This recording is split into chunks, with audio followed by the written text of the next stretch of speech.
आप सभी का एक बार फिर से मेरे यानी अभय प्रताप सिंह की ओर से हार्दिक स्वागत एवं अभिनंदन है। आज हम लोग काफ़ी समय बाद,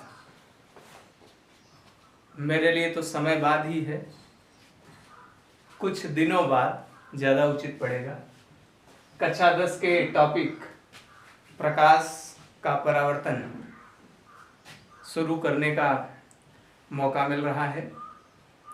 मैं पिछले वीडियो में आपको परावर्तन के नियम और उसके चित्रण और उस पर आधारित सवालों के बारे में बता चुका हूं, उन पर विस्तृत चर्चा कर चुका हूं।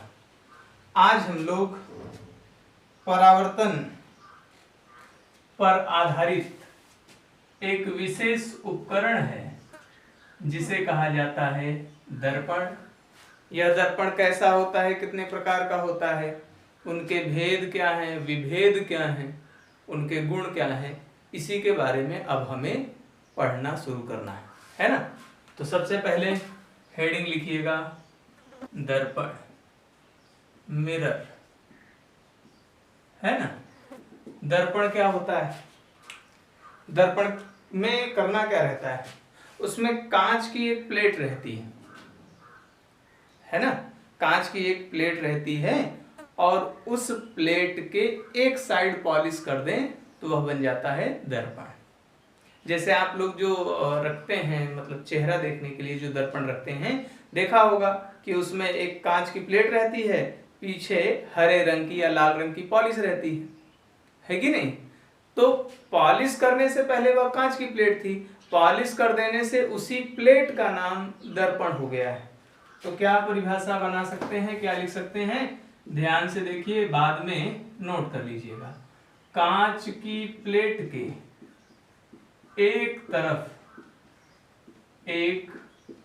तरफ पॉलिश कर देने से, एक तरफ पॉलिश कर देने से दर्पण प्राप्त हो जाता है, दर्पण प्राप्त हो जाता है। तो कांच की प्लेट के एक तरफ पॉलिश कर देने से दर्पण बन जाता है, दर्पण प्राप्त हो जाता है। ठीक है, अब आगे बात बढ़ाएं। दर्पण कितने प्रकार के होते हैं? तो अगली हेडिंग है हमारी दर्पण के प्रकार, टाइप्स ऑफ मिरर। तो दर्पण कितने प्रकार का होता है? ध्यान से सुने। दर्पण मुख्य रूप से दो प्रकार का होता है। दर्पण मुख्य रूप से दो प्रकार के होते हैं। कौन कौन से दो प्रकार हैं?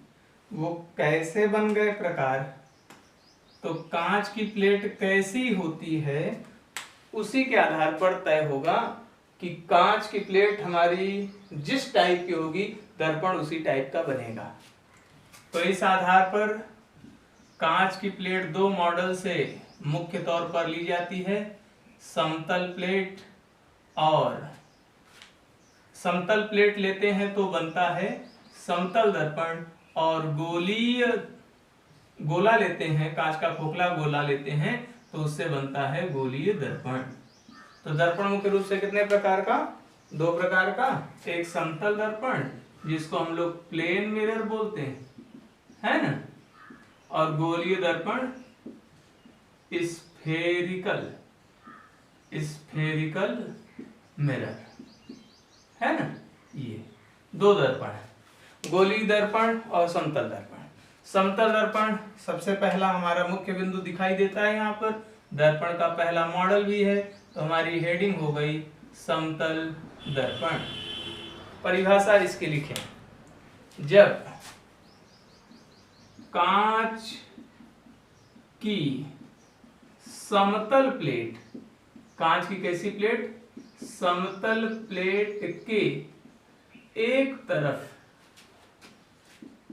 समतल प्लेट के एक तरफ पॉलिश कर देते हैं, पॉलिश कर देते हैं तो वह समतल दर्पण बन जाता है, समतल दर्पण बन जाता है। दिखता कैसे है? समतल दर्पण आपने देखा ही है, घरों में इस्तेमाल ही होता है, इस प्रकार से रहता है। ये जो हम लोग तिरछी छोटी छोटी लाइनें खींच रहे हैं, ये पॉलिश का प्रतीक है। ये जो है ये जो कुछ भी है, जिसको मैं अभी डार्क कर रहा हूं ब्लैक से, वह है कांच की समतल प्लेट, है ना? कांच की क्या है? समतल प्लेट। और ये हो गया उसके लिए कैसा तल? पॉलिश करने से, एक बार पिछले वीडियो में चित्र भी आ चुका है, तो जिधर पॉलिश करते हैं उस तल को कहते हैं पॉलिशदार तल, और जिधर पॉलिश नहीं करते हैं, परावर्तन की घटना उधर ही से घटित होती है, और उस तल को कहा जाता है परावर्तक तल। तो समतल प्लेट है, इसलिए जो दर्पण बनेगा वो क्या होगा? समतल दर्पण। गोले को काट कर बनाएंगे तो गोली दर्पण, समतल प्लेट को काट कर बनाएंगे समतल दर्पण। बनाना कैसे है? कांच की प्लेट लेनी है, सीधी लेना है या गोलाकार रहे, उसके एक साइड पॉलिश कर देना है, जिधर एक साइड पॉलिश करना है। जैसे ये हाथ है, अभी अगर मैं इसको सीधा रखूं तो ये देखिए, मान लीजिए इधर मैंने पॉलिश कर दिया, ये जो रंग है दिख रहा है आपको, गेरुआ रंग, उसको मान लीजिए ये मैंने पॉलिश कर दिया, ठीक है? तो इस समतल कांच की प्लेट से जो दर्पण बनाया जाता है उसी को कहते हैं समतल दर्पण। तो आसान परिभाषा है, नाम में ही छिपी हुई है। समतल दर्पण माने क्या? ऐसा दर्पण जो समतल कांच की प्लेट से बनाया जाता है, ठीक है, उसी को कहते हैं समतल दर्पण। कैसे बनाया जाता है वह बात भी इसमें समाहित है, इस परिभाषा में समाहित है। क्या लिखा? जब कांच की समतल प्लेट लेकर उसके एक तरफ एक और पॉलिश कर देते हैं तो वह समतल दर्पण बन जाता है, और इस प्रकार हमको समतल दर्पण प्राप्त हो जाता है। आज का जो महत्वपूर्ण बिंदु है वह समतल दर्पण ही है। तो समतल दर्पण हमारे लिए कैसे महत्वपूर्ण है, क्या उपयोगिता है उसकी, उसके क्या गुण हैं, जरा हम भी देखें, सुने, समझें। पहली बात, समतल दर्पण में सबसे बहुत खास बातें हैं, धीरे धीरे मैं चर्चा करूंगा। समतल दर्पण में जो वस्तु का प्रतिबिंब बनता है वह आभासी बनता है। समतल दर्पण में जो प्रतिबिंब बनता है वह आभासी होता है, ठीक है, और सीधा भी होता है। कैसे? आभासी प्रतिबिंब कैसे है इस पर चर्चा बाद में करेंगे। सीधा होता है, यह अनुभव वाली चीज है, इसको समझें। जैसे आप समतल दर्पण लें, उसके सामने खड़े हो जाएं, जो खड़ा है, दर्पण के सामने खड़ा है, वह वस्तु है ना? जो समतल दर्पण के सामने खड़ा है वो क्या है? वस्तु है। और जो उसमें दिख रहा है वो है प्रतिबिंब। तो मेरा प्रतिबिंब कैसा दिखाई देता है? समतल दर्पण लीजिए, अगर मेरा सिर ऊपर है तो मेरा सिर ऊपर ही दिखता है कि नहीं उसमें? अगर मैंने ये पेन को, मार्कर को ऐसे पकड़ रखा है, इसके सभी के हेड नीचे हैं, शीर्ष नीचे हैं, सिर नीचे हैं, तो क्या समतल दर्पण में यह नीचे नहीं रहेंगे? नीचे रहेंगे कि नहीं रहेंगे? तो इसी से पता चलता है कि मैं जैसा खड़ा हूं मेरा चित्र वैसे ही आएगा, मेरा सिर ऊपर रहेगा, मेरा पैर नीचे है तो नीचे ही रहेगा। इसलिए प्रतिबिंब कैसा है? सीधा। सीधा के साथ एक शब्द याद रखेंगे, आभासी। तो जो सामने है वो वस्तु है, और जो उसमें दिख रहा है वो क्या है? प्रतिबिंब। हम एक दिन वस्तु और प्रतिबिंब पर चर्चा करेंगे, उसके प्रकारों पर चर्चा करेंगे। अभी एक बात ध्यान रखनी है और उसको पॉइंट नंबर 1 में नोट भी करना है। क्या? समतल दर्पण किसी वस्तु का आभासी व सीधा प्रतिबिंब बनाता है। आभासी व सीधा प्रतिबिंब बनाता है, ठीक है, एक पॉइंट। दूसरा पॉइंट, आभासी प्रतिबिंब बनाता है, सीधा प्रतिबिंब बनाता है, वस्तु के बराबर भी बनाता है। जितना बड़ा मैं हूं, है ना, जितना बड़ा मैं हूं, मेरी जितनी लंबाई है, मेरे प्रतिबिंब की लंबाई भी उसमें उतनी ही है। प्रतिबिंब की लंबाई उतनी ही। कोई कहे सर दर्पण तो छोटा रहता है, उसमें आपका प्रतिबिंब कैसे आ जाएगा? आप इतने लंबे हैं, आपका प्रतिबिंब इतना लंबा कहाँ है? लेकिन दर्पण, जो समतल दर्पण होता है, उसमें आप नाप नहीं सकते ना, वह आभासी इसीलिए तो है क्योंकि जाके उसको नाप नहीं सकते। तो जो प्रतिबिंब आपका बन रहा है उसकी लंबाई देखें, लंबाई देखें, और अगर उसका रेखा चित्र बना दिया जाए, अगर उसका रेखा चित्र बना दिया जाए, तब आप जान जाएंगे कि यह जो प्रतिबिंब बन रहा है उसकी लंबाई वस्तु के बराबर भी है। जितनी वस्तु बड़ी रहती है ना, दर्पण के सामने, समतल दर्पण के सामने जितनी बड़ी वस्तु रहती है उतना ही बड़ा उसका प्रतिबिंब बनता है। 5 सेंटीमीटर वस्तु अगर लंबी है तो उसका प्रतिबिंब भी 5 सेंटीमीटर लंबा ही बनेगा। तो पहला क्या, समतल दर्पण किसी वस्तु का आभासी वस्तु सीधा प्रतिबिंब बनाता है। दूसरा क्या, समतल दर्पण समतल दर्पण द्वारा बना प्रतिबिंब, समतल दर्पण द्वारा बना प्रतिबिंब वस्तु के बराबर होता है। समतल दर्पण द्वारा बना प्रतिबिंब वस्तु के बराबर होता है। दो बातें हो गई। तीसरी चीज, तीसरी बात यह कि जितनी दूरी पर वस्तु होती है उतनी ही दूरी पर उसका प्रतिबिंब होता है। मतलब अगर यह दर्पण है, अगर यह दर्पण है, इससे मान लीजिए 5 मीटर की दूरी पर कोई वस्तु है, तो उसका प्रतिबिंब भी उससे, मतलब दर्पण से 5 मीटर की दूरी पर ही बनेगा। ठीक है ना? तो तीसरा गुण ध्यान रखिएगा। पहला गुण क्या था, आभासी बनता है, सीधा बनता है। दूसरा गुण वस्तु के बराबर बनता है। तीसरा, दर्पण से जितनी दूरी पर वस्तु होती है प्रतिबिंब भी दर्पण से उतनी ही दूरी पर होता है। तो तीसरा गुण मैं लिखने जा रहा हूं, ध्यान से देखिएगा। तीसरा गुण,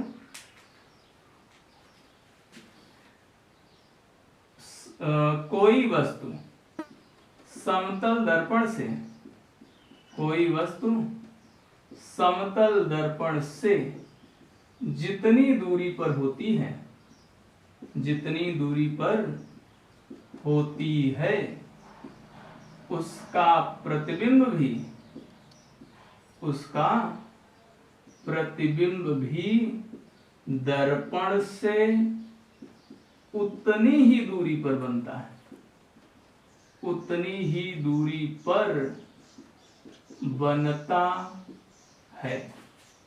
3 बातें हो गई। जितनी दूरी पर है प्रतिबिंब भी उतनी दूरी पर, जितनी लंबाई का है प्रतिबिंब भी उतनी ही लंबाई पर। ठीक, आभासी, सीधा, वस्तु के बराबर, जितनी दूरी पर वस्तु है दर्पण से प्रतिबिंब भी उतनी ही दूरी पर दर्पण से बनता है।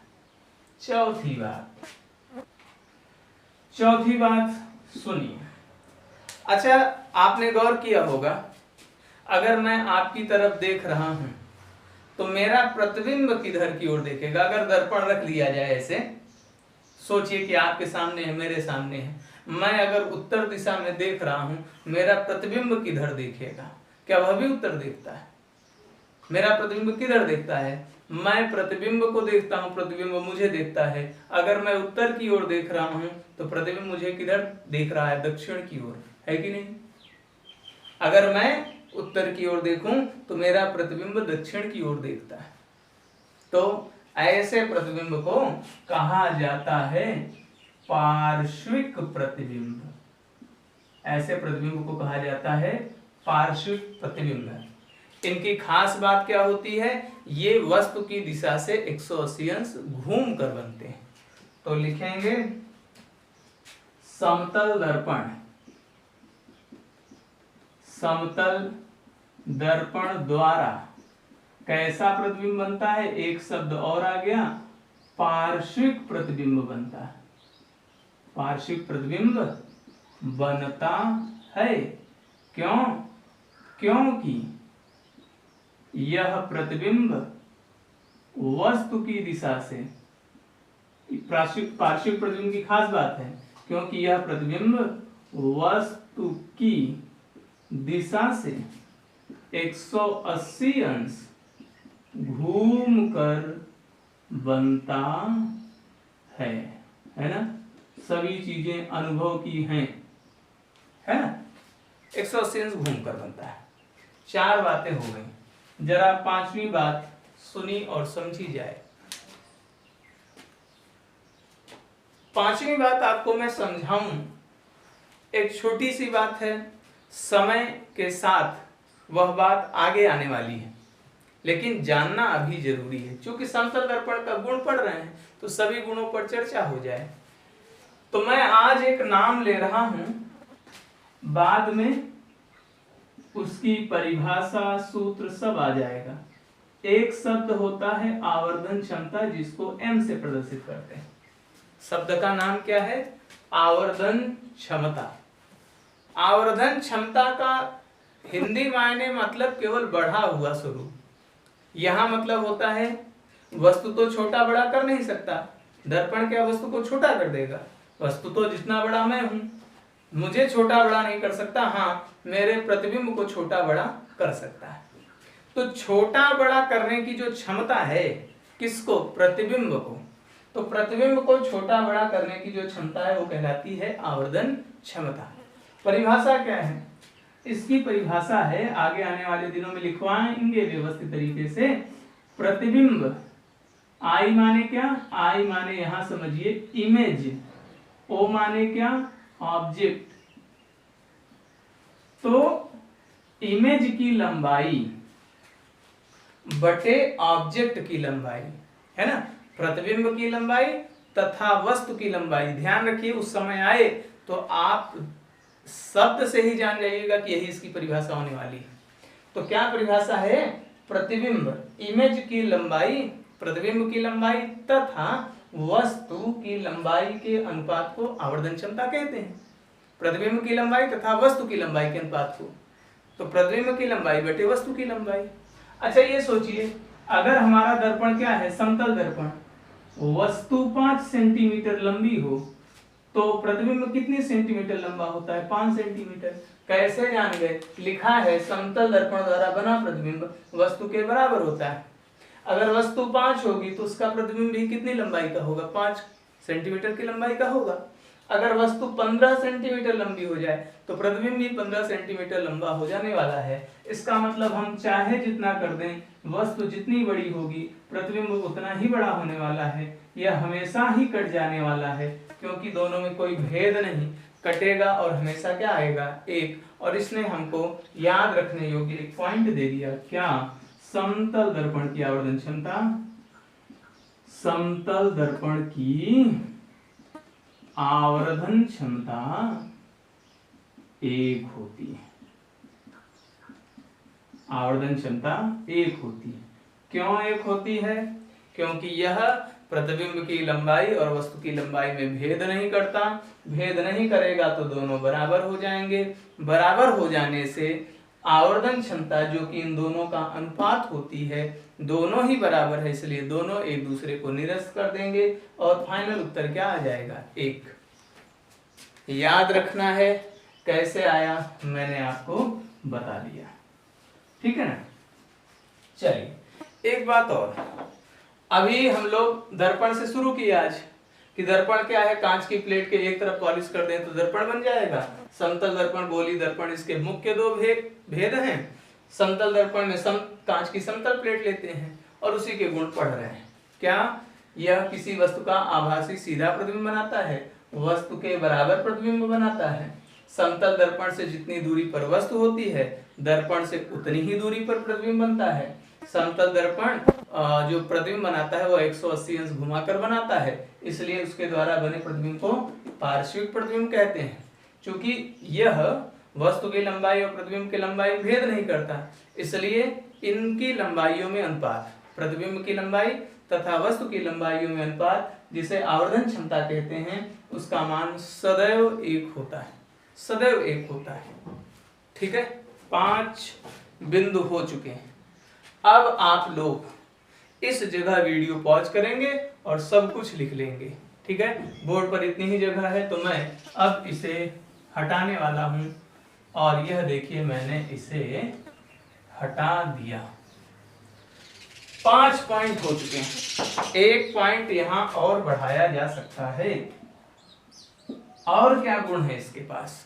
अच्छा, समतल दर्पण में यह है ना, समतल दर्पण, कोई घुमाव नहीं होता, कोई घुमाव नहीं होता है। तो एक शब्द है, क्या है शब्द? वक्रता, और उसी से बना है वक्रता त्रिज्या। वक्रता माने क्या? वक्रता माने होता है घुमाव। तो चूंकि इसमें घुमाव नहीं है, या ऐसा मानिए कि इसकी वक्रता बहुत ज्यादा है। जैसे धरती कैसी है, पृथ्वी कैसी है? गोल है ना, पृथ्वी गोल है कि नहीं है? अंडाकार जैसा भी है ना, थोड़ा सा चपटी उपटी है, लेकिन लगभग गोल है। अच्छा ये बताइए, जब हम सड़कें देखते हैं, क्या इसके गोले होने की संभावना हमको नजर आती है? लगता है कि यह गोला है? नहीं लगता ना। सीधे सीधे देखिए सड़कें कितनी सीधी सीधी बन जाती, लगता है कि यह समतल ही है, लेकिन है गोला। इतना बड़ा समतल, समतल क्यों समझ में आ रहा है? क्योंकि इसकी वक्रता त्रिज्या बहुत ज्यादा है। कितनी होती है? 6400 किलोमीटर होती है। इसका जो घुमाव है, इसके गोले की जो त्रिज्या है वह लगभग 6400 किलोमीटर होती है। तो इतनी वक्रता त्रिज्या है, इसलिए यह समतल जैसा होता है ना। और बड़ी वक्रता त्रिज्या हो जाए, समतल और हो जाएगा। अगर वक्रता त्रिज्या बढ़ते बढ़ते अनंत हो जाए, तो हम कह सकते हैं कि वह पूर्ण रूप से समतल ही हो जाएगा। इसीलिए चूंकि इसमें घुमाव बिल्कुल नहीं है, कोई घुमाव नहीं है, यह एकदम सीधा है। एकदम सीधा होने का मतलब है इसमें कोई घुमाव नहीं है, इसका मतलब इसकी वक्रता त्रिज्या अनंत मान सकते हैं। और वक्रता त्रिज्या आगे आने वाले दिनों में, 1-2 दिन में ही आप जान जाएंगे कि एक शब्द होता है f, जिसको फोकस दूरी कहते हैं, वह वक्रता त्रिज्या की आधी होती है। तो वक्रता त्रिज्या अनंत है, इसलिए फोकस दूरी अनंत का आधा कर देने से वह आधा अनंत नहीं हो जाएगा, है ना। तो अनंत का आधा कर देने से भी वह अनंत ही रहेगा। ठीक है ना। तो 6वां पॉइंट क्या बना?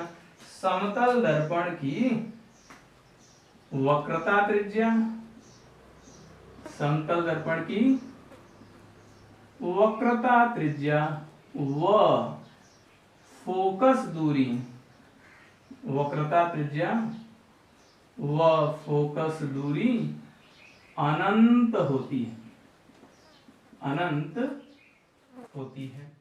6 पॉइंट उधर लिख